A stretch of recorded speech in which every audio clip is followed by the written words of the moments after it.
हर हर महादेव। श्री शिवाय नमस्तुभ्यम, श्री शिवाय नमस्तुभ्यम, श्री शिवाय नमस्तुभ्यम, श्री शिवाय नमस्तुभ्यम, श्री शिवाय नमस्तुभ्यम, श्री शिवाय नमस्तुभ्यम, श्री शिवाय नमस्तुभ्यम। बोला सब दुख काटो हमारा, हे शंभो सब दुख काटो हमारा।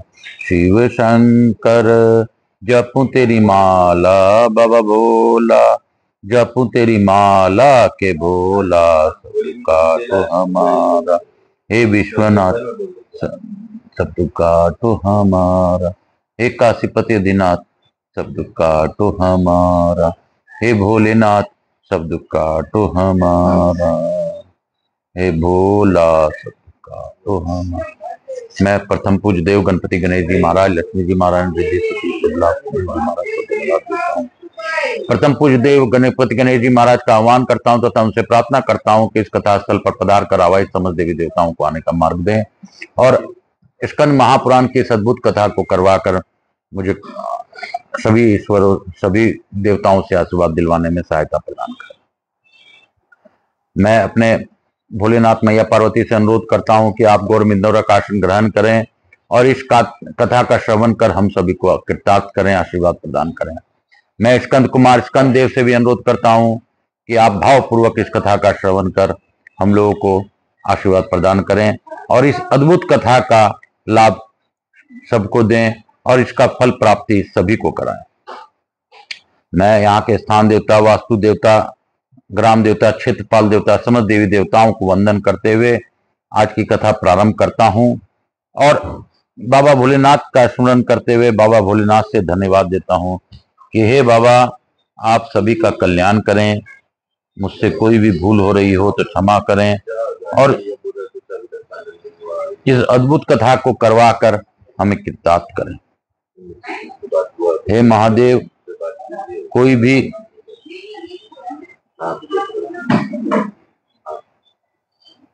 आपकी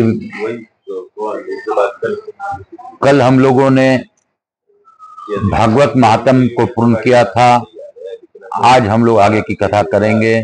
मैं आकाश रजगलिया बंसल गोत उत्पन्न उमा शंकर नारायणी देवी कांता रजगलिया पुत्र आचार्य संगीत के सिंह जी महाराज वृंदावन वाले मेरे गुरु, उनको स्मरण कर आज की कथा आगे की ओर ले जाने का प्रयास करता हूँ। हे बाबा, मुझसे कोई भूल हो रही हो तो माफ कीजिएगा। गुरु आज्ञा लेकर मैं गुरुदेव को नमन कर आज की कथा प्रारंभ करता हूँ। कल मुझे बाबा बैद्यनाथ देवघर में बाबा का दर्शन का सौभाग्य प्राप्त हुआ। बाबा सभी पर कल्याण बनाए रखें। कल त्रयोदशी था। कल के दिन प्रदोष दिन था और प्रदोष काल के समय ही मुझे दर्शन प्राप्त हुआ। यह भी अद्भुत बात है। तो हम लोग आज वैशाख मास की महात्म्य की ओर बढ़ेंगे और आज स्कंद महापुराण के वैशाख मास का महात्म्य श्रवण करेंगे। नारायणम नमस्कृत्यम नरम चैव नरोत्तमम देवी सरस्वती व्यासम ततो जय मुद्रियेत। भगवान नारायण नरश्रेष्ठ, नर नार देवी नार सरस्वती तथा महर्षि वेद व्यास को नमस्कार करके भगवान की विजय कथा से परिपूर्ण इतिहास पुराण आदि का पाठ करना चाहिए। सूत जी कहते हैं, राजा अम्बरीश ने परमेष्टि ब्रह्मा के पुत्र देवर्षि नारद से पुण्यमय वैशाख मास का महात्म इस प्रकार पूछा। ब्राह्मण, मैंने आपसे सभी महीनों का महात्म सुन। उस समय आपने यह कहा था कि सब महीनों में वैशाख मास श्रेष्ठ है, इसलिए यह बताने की कृपा करें कि वैशाख मास क्यों भगवान विष्णु को प्रिय है और उस समय कौन कौन से धर्म भगवान विष्णु के लिए प्रतिकारक है। नारद जी ने कहा, वैशाख मास को ब्रह्मा जी ने सब मासों में उत्तम सिद्ध किया है। वह माता की भांति सब जीवों की सदा अभीष्ट वस्तु प्रदान करता है। धर्म यज्ञ, क्रिया और तपस्या का सार है। संपूर्ण देवताओं द्वारा पूजित है। जैसे विद्याओं में वेद विद्या, मंत्रों में प्रणव, वृक्षों में कल्प वृक्ष, धनुओं में कामधेनु, धेनुओं में कामधेनु, देवताओं में विष्णु, वनों में ब्राह्मण, प्रिय वस्तु में प्राण, नदियों में गंगा जी, तेजों में सूर्य, अस्त्र शस्त्रों में चक्र, धातुओं में स्वर्ण, वैष्णव में शिव, तथा रत्नों में कौस्तुभ मणि है, उसी प्रकार धर्म के साधन भूत महीने में वैशाख मास सबसे उत्तम है। संसार में इसके समान भगवान विष्णु के प्रसन्न करने वाला दूसरा कोई मास नहीं।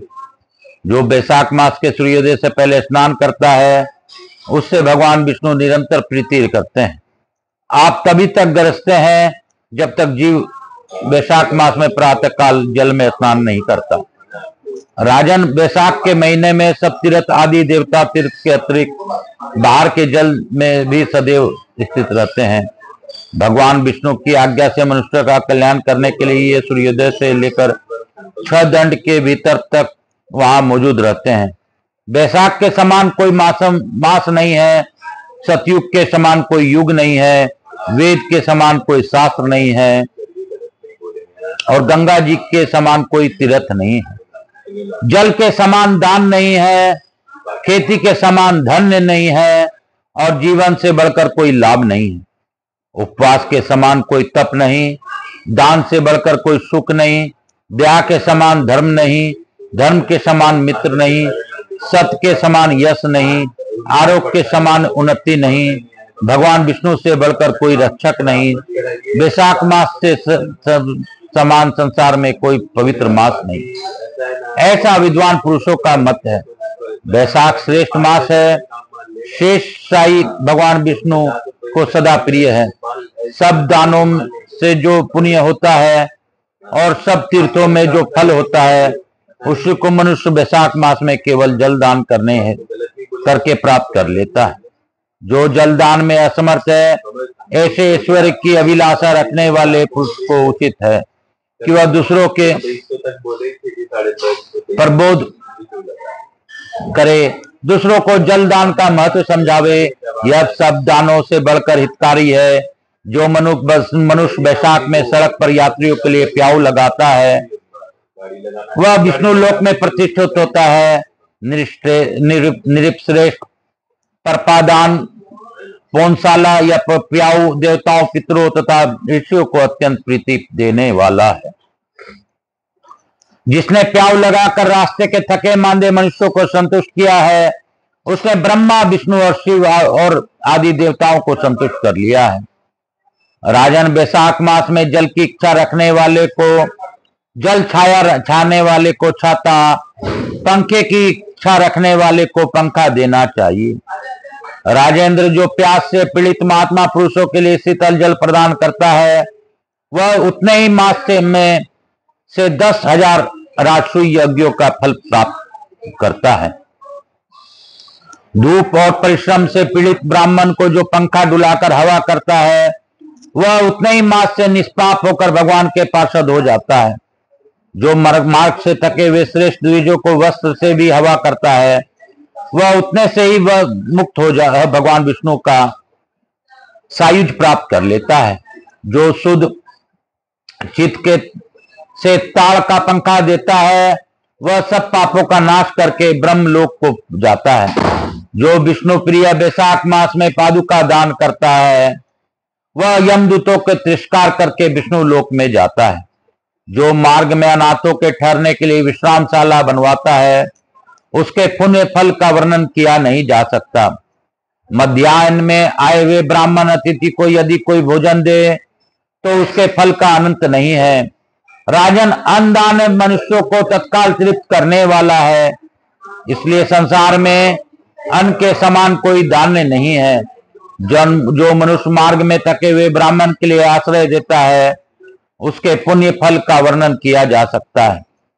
भोपाल, जो अन्नदाता है वह माता पिता आदि का भी विस्मरण करा देता है, इसलिए तीनों लोकों में निवासी अन्नदान को ही प्रशंसा करते हैं। माता और पिता केवल जन्म के हेतु हैं, पर जो अन्न देकर पालन करता है मानसी पुरुष इस लोक में उसी को पिता कहते हैं।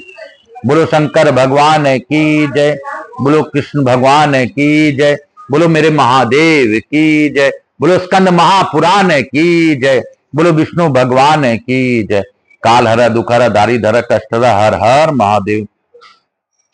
हे स्कंद देव, आप सभी पर कृपा बनाए रखें। मैं अपने भोलेनाथ मैया पार्वती को धन्यवाद देता हूं कि आपने हमें आशीर्वाद देकर यह कथा करवाई। मैं मानस रूप से लघु आरती करता हूं, आप इसको स्वीकार कर सभी को आरती हो प्राप्त कर प्रसन्न होइए।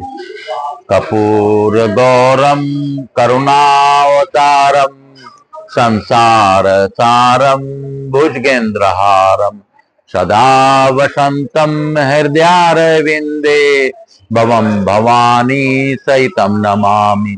श्री राम जय राम जय जय राम, श्री राम जय राम जय जय राम।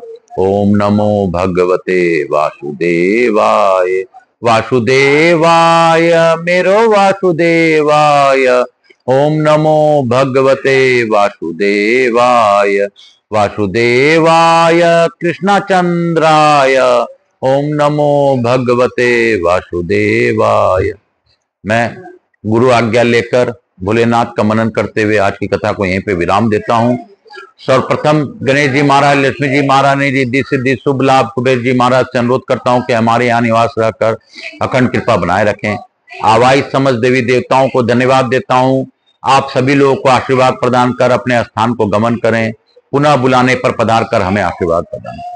स्कंद कुमार स्कंद देव से भी अनुरोध करता हूं कि आप सभी लोगों को आशीर्वाद प्रदान कर इस स्कंद महापुराण की अद्भुत कथा का लाभ सभी को प्रदान करें। जो भी मेरे इस कथा का सब्सक्राइब करे उनके कष्टों का धीरे धीरे धीरे हरण कर लीजिए, और जो इस कथा का श्रवण करे उनको इस कथा का श्रवण का लाभ जरूर दीजिए। मेरे महादेव से मैं प्रार्थना करता हूं, मैया पार्वती से प्रार्थना करता हूं कि आप सभी का कष्ट हरते हुए विश्व का कल्याण कीजिए। आप प्रसन्न रहिए, आपकी कृपा से ही मुझे आपका दर्शन प्राप्त होता रहता है। आपके बिना इस सृष्टि में सच में पत्ता नहीं हिलता महादेव। आप जो चाहेंगे वही होता है। काल हर दुख हर दारी धर कष्ट हर हर महादेव शंभु शंभु। हे बाबा आप प्रसन्न रहिए, प्रसन्न रहिए। एक कथन हर हर महादेव शंभु शंभु शंभु बोल बम का नारा है, बाबा एक सहारा है। हर हर महादेव।